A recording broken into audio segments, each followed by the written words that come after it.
Surgery కంటే hospital bill అంటేనే భయం. అదే మధ్య తరగతికి అందుబాటు ధరలో వైద్యం. Medistar hospitals.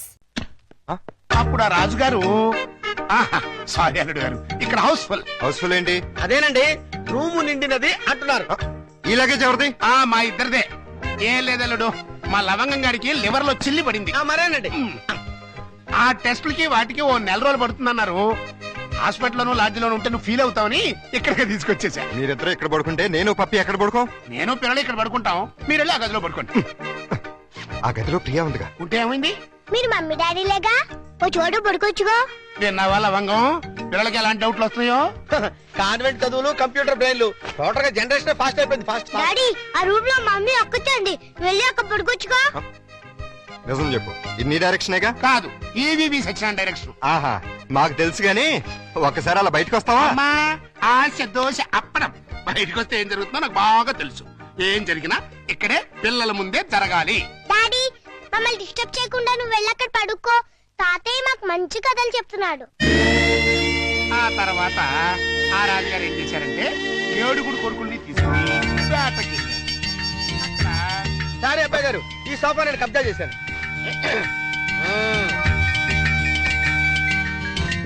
అప్పుడు ఆ రాజుగారికి ఏం చేయాలో తోచక పిచ్చి పిచ్చి చూపులు చూస్తున్నాడు. అదేం డాడీ, ఇక్కడ పడుకుంటున్నా? అదే, నేను ఇక్కడ పడుకోవట్లేదు. దిండు జారిపోతాను. నేను మమ్మీ గదిలో పడుకుంటున్నాను. ఏ కారు ఈ టైంలో వచ్చారు? అదేంటి తలపేస్తున్నారు? ఓ నెల రోజులు ఇక్కడే పడుకుంటాను, పిల్లల కోసం. వాట్? ఏంటండి, ఏంటి మీ ఉద్దేశం? దురుద్దేశం ఏం లేదు, కంగారు పడకో. మా మామయ్య లవంగం ఓ నెల రోజులు ఇక్కడే తగలెడతారంట. అయితే మాత్రం మీకు ఇక్కడ తప్పితే ఇంకెక్కడ ప్లేస్ లేదా? ఉంది, కానీ మన ఇద్దరం ఒకే రూమ్ లో ఎందుకు పడుకోవట్లేదని పిల్లలకు డౌట్ వచ్చింది. అందుకని నా పక్కన పడుకుంటారా? కాదు, ఈ పక్క పడుకుంటాను. మీరు ఏ పక్కన పడుకున్నా ఈ రూమ్ లో ఉండడానికి వీల్లేదు. ఏ, నువ్వు కంట్రోల్ తప్పుతావని భయమా? చిచి చిచి, నేను చాలా నిగ్రహంగా ఉంటాను. మరి ఇంకెందుకు అబ్జెక్షన్? నువ్వేంటో నాకు తెలుసు, నేనేంటో నీకు తెలుసు. హ్యాపీగా పడుకో. Good night. అయ్యో, చిచి చిచి చిచి చిచి. లవంగం తలుపేసుకుని కట్టయింది, అక్కడ ఇంకా బయటకు రాలేదురా. అంటే అమ్మాయి గారు గ్రీన్ సిగ్నల్ ఇచ్చేసినట్టున్నారు. అయ్యో సార్, సార్ నలిపింది పిసికించారు. సారీ రా. సారీ తర్వాత ముందా గదిలో సీన్ చూడండి. చనమై అమ్మాయి అల్లుడు కలిసి ఉంటే చూడమంటావా? కళ్ళు పేలిపోతాయి. వాళ్ళేదో కింద మీద పడుతూ ఉంటారు. కింద మీద పెడితే పర్వాలేదు, కింద ఒకళ్ళు మీద ఒకళ్ళు పడ్డారు. రండి చూపిస్తాను.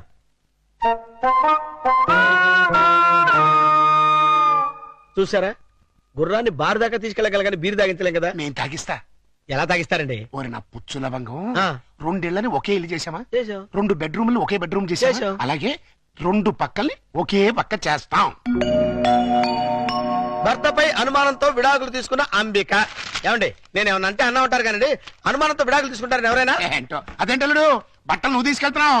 ఉతకడానికి ఏమోనండి. నువ్వు బట్టలు ఉతకడం ఏంటల్లుడు? ఏ, నువ్వు ఉతుకుతావా? నువ్వు నేను ఉతకడం ఏంటి? ఇంట్లో లేడీస్ లేరు? లేడీసా? అదేనండి మీ మిస్సెస్ గారు. అదే పప్పి మమ్మీ గారు. ఏంటమ్మా ఈ అన్యాయం? కాఫీ ఇవ్వడం అన్యాయం ఏమిటి? కాఫీ ఇవ్వడం కాదు, అల్లుడు గారి చేతికి బకెట్ ఇవ్వడం. ఇంటికి వెళ్ళాలి వాషింగ్ మిషన్ అన్నారు. నువ్వు అల్లుడు గారి చేతి బట్టలు ఉతికిస్తే పప్పి బబ్లు ఏమనుకుంటారు? అంటే మీ ఉద్దేశం ఏమిటి? రండి రా పిల్లలు, రండి, రండి. రండి, రండి. ఇప్పుడు చెప్పమ్మా. ఇందాక చెప్పావా? చెప్పమ్మా చెప్పు. అది నేను వద్దన్నా కూడా వినిపించుకోకుండా ఆయన ఉతుతానంటారు ప్రతిసారి కదండి. అవును. అంటే అల్లుడు గారికి నీ మీద బోల్డంత లవ్వు, నిన్ను కష్టపెట్టే ఇష్టం లేక అలా అండి ఉంటాడు కదల్లుడు. అవును మావయ్య. తీసుకెళ్ళి ఉతుకో. అలాగే ఉతుకుతాను. ఈ లోపు మీరు అన్నం కూర వండేసేయండి. Oh my God! ఏమిటమ్మా ఈ అన్యాయం? సారీ, చూసుకోలేదు. వాళ్ళ గురించి కాదు, ప్రతి ఏ ప్రత్యక్ష దైవం నమ్మేటువంటి హిందూ సాంప్రదాయంలో పుట్టి అదితో వంట చేయిస్తావా? అది కాదు పిల్లలు. అసలు ఏంటంటే ఇప్పుడు వాళ్ళతో పనే ఉంది. పాపం అన్ని పనులు తనే చేస్తే ఇబ్బంది అని నేనే. పైగా సీఎం గారు ఏమంటున్నారు? శ్రమదానం చేయండి, శ్రమదానం చేయండి అంటున్నారు. అందుకే నేను శ్రమదానం చేస్తున్నాను. మీకంతగా శ్రమదానం చేయాలని ఉంటే కూరగాయల మార్కెట్కి వెళ్ళి కూర కొనుక్కురా, సూపర్ మార్కెట్కి వెళ్ళి సరుకులు పట్టరా, ఫ్లవర్ మార్కెట్కి వెళ్ళి అమ్మాయికి పూలు తీసుకురా. అది కాదు మావయ్య. అది కాదు పిల్లలు. నేను మార్కెట్కి వెళ్ళి కూరగాయలు తీసుకొస్తాను. ఏమే, ఈ లోపల నువ్వు బట్టలు ఉతుకు. అలాగేనండి. ఆహా, మీ హెడ్ కి హ్యాట్స్ ఆఫ్ గురువు గారు. థ్యాంక్స్. ఏమే, వంట అయిపోయిందంటే? ఏమైనా ఏంటి సొంత పిల్లని? నిన్నేనే వంట అయిపోయిందా అని అడుగుతున్నాను. సమాధానం చెప్పేంటి? అయిపోయిందండి, మీరు వెళ్ళి కూర్చోండి, తెచ్చి వడ్డిస్తాను. అలాగే, త్వరగా వడ్డించు. మావయ్య, మీరు తినేస్తారా? వడ్డించేస్తుంది. ముందు మీరు తినేయండి, తర్వాత మేము తింటాం. రాయ్. ఏంటి పోటీ స్పెషల్? దొండకాయ వేపుడు బెండకాయ పులుసు. మీకు ఇష్టం లేనివి రెండేగా, అవునవును, ఈ రెండు అంటే నాకు చాలా ఇష్టం. అందుకే వండాను. బాగా తినండి. తినండి, ఆఫీస్కి వెళ్ళాలిగా. ఎలా ఉందండి? ఆ, అదిరింది. ఒక్క ముద్దతోనే కడుపు నిండిపోయింది. ఇక చాలు. మీరు మరీను ఒక్క ముద్దకి ఎలా కడుపు నిండుతుంది? చూడండి బాబాయ్ గారు. ఏమా పిల్లలతో పనుందా? అస్సలు లేదు, మీరు అక్కడే కూర్చోండి. మీరు తినండి. ఏమండి, బయలుతున్నారా? అవును, ఏ ఆహా, షూస్ ఏమైనా తొడమంటారేమోనని. అక్కర్లేదులే. అయితే ఇంతవరకు సెటిల్ చేసేయండి. ఏంటది? ప్యాంటుకి 150, షర్టుకి 120, లుంగికి 90, టవల్కి 50, కర్చీఫ్కి 25, అన్నం వండినందుకు 100, బెండకాయ పులుసుకి 50, దొండకాయ వేపుడికి 75, వడ్డించినందుకు 100, కంచం కడిగినందుకు 150. ఏంటిది? బట్టలు ఉతికినందుకు, వంట చేసినందుకు బిల్లు. మరి ఇంత 5 స్టార్ హోటల్ లో కూడా ఇంత ఉండదే? ఉంటే నాకేంటి, ఉండకపోతే నాకేంటి? నా రేట్ అది. ఇవ్వండి. గొప్ప కేసు తగిలిందిరా బాబు. నైట్ భోజనం కూడా నన్నేమంటేమంటారా? వద్దులే తల్లి, ఇంకా నీ చేతులతో మంచి నీళ్ళు కూడా ఇవ్వద్దు. అయ్యో, మిస్టర్ ప్రతాప్, నీకు గుడ్ న్యూస్ అయ్యా. నేను 10 రోజుల పాటు కూర్చుని కష్టపడి మంచి స్టోరీ తయారు చేశాను. దాన్ని గాని సీరియల్ గా తీసి మన టీవీలో వేస్తే దెబ్బకు మూతపడిపోతుంది. మరి అక్కడే రిమోట్ లో కాలేదు. లేకపోతే ఏంటి సార్, గాడి చేసే పని గాడి చేయాలి, గుర్రం చేసే పని గుర్రం చేయాలి. అంటే నేను ఇప్పుడు గాడిదనా గుర్రానా? వాటిని ఇన్సల్ట్ చేయటం ఎందుకులేండి. అదే కదా. ఇదిగో ఆ కథకి బ్రహ్మాండమైన టైటిల్ కూడా పెట్టాను. ఏంటది? యాంటనా మీద కాకిరెట్ట? కాదు, నెత్తి మీద గుడ్డ. ఎలా ఉంది? సింబాలిక్ గా చాలా బాగుంది. టైటిల్ లోనే మన భవిష్యత్తు కనిపించేస్తుంది. ఇదిగో 1992 నుంచి చూస్తాను ఈ స్టూడియోకి రిమోట్ కంట్రోల్ నువ్వా నేనా? ఎందుకు వచ్చిందా డౌట్? ఎందుక? ఎప్పుడు నువ్వు తిడుతుంటావు, నేను పడుతుంటాను, అందుకని. హలో, నేను ప్రియని. ఏంటి? సాయంత్రం మీరు వచ్చేటప్పుడు కాస్త స్కూల్ నుంచి పిల్లల్ని తీసుకురండి. మార్నింగ్ డ్యూటీ నాది, ఈవినింగ్ డ్యూటీ నీది. మర్చిపోయావా? లేదు, సడన్ గా ఎందుకో ఒంట్లో బాలేదు. ఏమైంది? కాస్త జ్వరంగా ఉంది. సారీ ప్రియా, అయితే నువ్వు ఇంటికి రెస్ట్ తీసుకో, నేను పిల్లల్ని తీసుకొస్తాను. Thank you. సార్ కట్ చెప్పమంటావా? వద్దు, నాకు ఈ పూట లీవ్ కావాలి. దేనికి? మెంటల్ గా ప్రిపేర్ అయ్యి రేపు ఉంటావా? అవును. అయితే వెళ్ళు.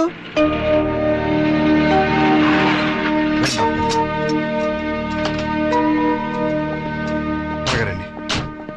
ఓహో, ఆహా, నా బంగారు లైట్ బందర్ లడ్డు. ఓహో, నా తిరుపతి లడ్డు.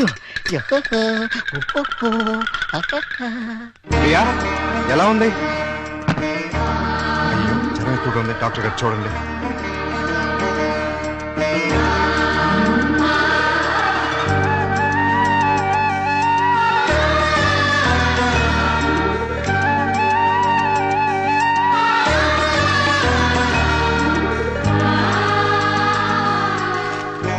ఈ టాబ్లెట్స్ తెచ్చివాడండి. అలాగే. వస్తాను. ప్రియా, నీ మందులు తీసుకొచ్చేస్తాను.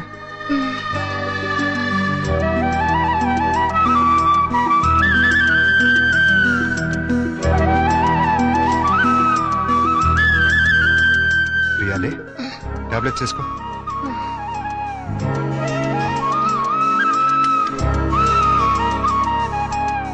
రమ్మ చూసారా ఏమంటుందో? ఏమంటుంది? నాది ప్రేమించే వయసే గాని ఎవరిని ప్రేమించలేదు. మావయ్య, నేను ప్రియని చూస్తుంటాను, మీరు వెళ్ళి స్కూల్ నుంచి పిల్లల్ని తీసుకురండి. అలాగే. చూసారా, ప్రియం చూసుకుంటాడట. ఇంకెక్కడ కూర్చున్నారంటే పదండి మన వాళ్ళు. అదా డాడీ డాడీ ఏయ్, ఏయ్, చూడు డాడీ, బబ్లు నన్ను ఎలా కొడుతున్నాడో. లే డాడీ, అదే నన్ను ఇచ్చింది. ఏయ్. నిన్న అసలు ఇది ఉండు, మమ్మీకి ఉంటో బాలేదు. అలా చికెన్ బయటికి వెళ్ళి ఆడుకోండి. పండి. రా పప్పి. ప్రియా, ప్రియా, లే, జ్యూస్ తాగుదు కానీ లే. వద్దండి. ఏం తినలేదు కదా, నీరసంగా ఉంటుంది. లే. అది. డాడీ, స్కూల్ కి టైం అయిందిరా. ఆ? అరే, అప్పుడే 9 అయిందా? వస్తున్నా. అరే, ఇంకా జ్వరం ఉంది. తగ్గిపోతుందిలేండి, మీరు వెళ్ళండి. పావుగంట ఆగి టాబ్లెట్స్ వేసుకో. వస్తా. డాడీ, ఇవాళ నువ్వు త్వరగా రావాలి. ఏమ్మా? ఇవాళ నా బర్త్డేగా. ఓ సారీ అమ్మా, మర్చిపోయాను.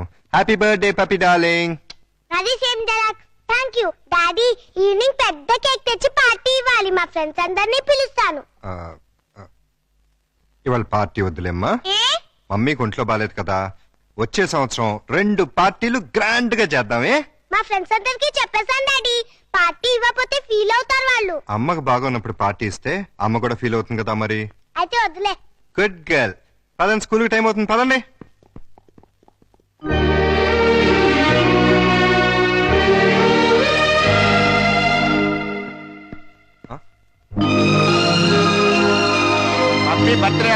అల్లుడు గారు? బ్రహ్మాండంగా ఉంది. ఇన్నాళ్ళకి నీ లైఫ్ లో ఒక్క మంచి పని చేసావు. అంటే ఇన్నాళ్ళు మేము చేసింది స్కామ్లను బోఫోర్స్లునా? నాకు తెలియకడతాను మీరు మంచి పనే చేశారండి. మనోరాల్ బర్త్డేకి ఇంత గ్రాండ్ గా అరేంజ్ చేశారు కదా. ఏంటి ఈ డెకరేషన్ అంతా ఏం చేశారనుకుంటున్నారా? ఈయన కాదండి బాబు, మరి ఎవరు చేశారు? మన ప్రియమ్మ గారండి. రండి పప్పి చేత కేక్ కట్ చేయించండి. ఏంటి ప్రియ ఇదంతా? అసలే నీకు ఒంట్లో బాలేదు. ఇప్పుడు బానే ఉన్నానండి. అయినా సరే ఇంత శ్రమపడి తల్లిగా అది నా బాధ్యత. పుట్టినరోజు పండుగ సంవత్సరానికి ఒక్కసారి వస్తుంది. పప్పిని డిసప్పాయింట్ చేయడం నాకు ఇష్టం లేదు. రండి కేక్ కట్ చేయించండి. భార్యాభర్తలిద్దరు కలిసి జాయింట్ గా కట్ చేయించాలి. అప్పుడే పిల్లలు ఆనందపడతారు. కానివ్వండి.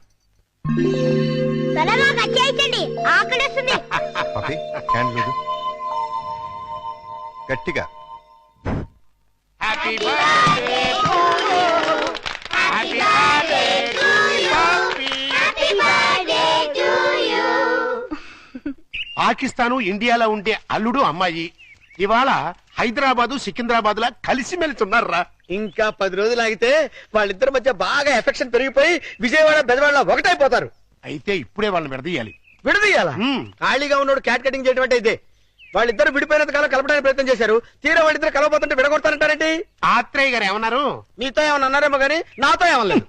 విడదీస్తే విరహం పెరుగుతుంది, దూరం అయ్యే కొద్దీ దగ్గరవ్వాలని అనిపిస్తుంది అని అన్నారు. వాళ్ళు ఎప్పటికీ కలిసి ఉండాలంటే ఇప్పుడు విడదీయాలి. ఓహో అలా వచ్చారా? నువ్వెలా రావాలో చెప్తాను రా. నమస్కారం అండి. ఏంటిలా వచ్చావు? నేను రాలేదు, ప్రతాప్ గారు పంపించారు. దేనికి? మీ మధ్య అకౌంట్ బ్యాలెన్స్ ఉందంట కదండి, అది క్లియర్ చేసి రమ్మన్నారు. ఇదిగోండి 5,000. అకౌంటా? అదేనండి, నిన్న వాళ్ళ పాప బర్త్డే చేశారు కదా. చేస్తే కేక్ 500, చాక్ 100, డెకరేషన్ కి 1000, టీలు టిఫిన్లకు 1000, బూడగల కింద 250, సర్వీస్ ఛార్జీల కింద మిగతా అమౌంట్ ఇచ్చిరమ్మన్నారండి. నిజంగానే ఆయన పంపించారు ఈ డబ్బు? మిమ్మల్ని హవాలా కేసులో ఇరికిద్దామని హర్షద్ మెహతా బొంబాయి అతను పంపించాడండి. జోక్ లేకు. మా కమిటీస్ వచ్చిన ప్రాబ్లం ఏదండి? ప్రాబ్లం ఏది? మేము సీరియస్ గా చెప్తే జోక్ అంటారు, మేము జోక్ గా చెప్తే సీరియస్ అంటారు. ప్రేమతో పాప బర్త్డే చేస్తే పేమెంట్ పంపిస్తాడా? కట్టుకున్న మూడు కాదు కదమ్మా, అవసరానికి పెట్టుకున్న మూడు, అందుకే పంపించాడు. ఎక్కడున్నాడు ఆయన? దేనికి? అదే నిన్న ప్రేగి జ్వరం వస్తే డాక్టర్ని తీసుకొచ్చి టాబ్లెట్ వేసి నోట్లో థర్మామీటర్ పెట్టి నెత్తి మీద తడిగుడ్డ కప్పి జ్యూస్ తాగించి డ్యూటీ మానేసి నైట్ అంతా ఓటీ చేసామంట కదా, దానికి పేమెంట్. ఒంట్లో బాగోపోతే సాటి మనిషిగా సాయం చేశాను, దానికి కూడా రేట్ కడుతుందా? కమిట్మెంట్ ఉన్న వైఫ్ కాదు కదా, కాంట్రాక్ట్ వైఫ్, అందుకే సెటిల్ చేసి ఉంటుంది. ఏంటిది? ఆ ప్రశ్న నేను అడగాలి. పాపకి కనతల్లిని కానంత మాత్రాన కేకులు చాకులు అమ్ముకునేంత చీప్ గా కనిపిస్తున్నానా? నేను మాత్రం తాళి కట్టినంత మాత్రాన అభిమానంగా సాయం చేస్తే దానికి రేట్ కడతావా? డబ్బు పంపిస్తావా? నేను డబ్బు పంపడం ఏంటి? మరి డబ్బు ఎవరు పంపారు? ఏమో నాకేం తెలుసు. మీ ఇద్దరి మధ్య సెటిల్మెంటే తప్ప సెంటిమెంట్ లేదని నేనే సెటిల్ చేశా. మా ఇద్దరికి సెటిల్మెంట్ చేయడానికి నువ్వెవడు? నీకు మావని, నీ కూతురికి తాతని. అయితే ఎలా నాటకాలు ఎందుకు? మీరాడే నాటకాలు చూడలేక. అంటే మా ఇద్దరికి ఎలాగోలా గొడవ పెట్టి విడదీద్దామనా? అంటే మీ ఇద్దరు కలిసిమెలిసి ఉంటున్నారా?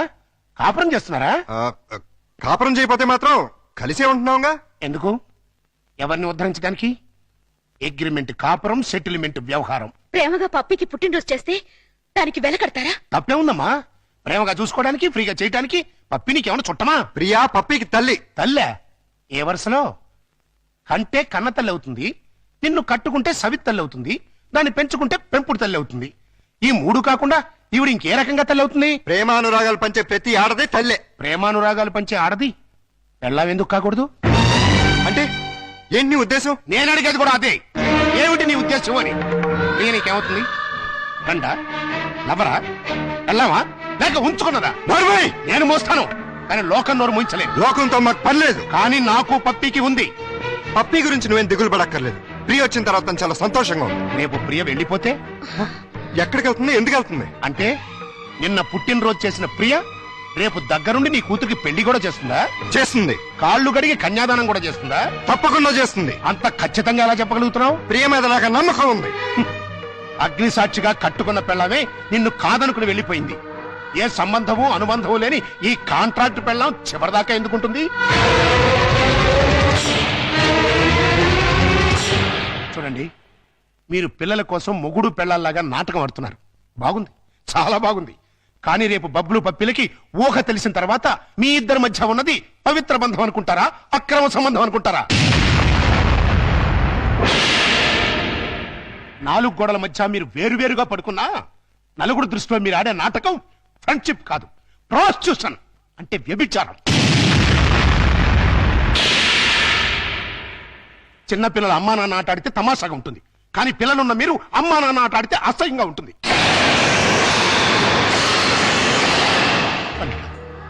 నువ్వంటే నాకెంతో ఇష్టం. ప్రియ అంటే నా కూతురు కంటే ఎక్కువ ఇష్టం. మీ ఇద్దరు పుణ్యమాని ఆ ఇద్దరు పిల్లలు తల్లి తండ్రి లేని లోటు లేకుండా ఆనందంగా ఉన్నారు. ఆ ఆనందాన్ని వాళ్ళకి శాశ్వతం చేయండి. మీ అనుబంధాన్ని శాశ్వతం చేసుకోండి.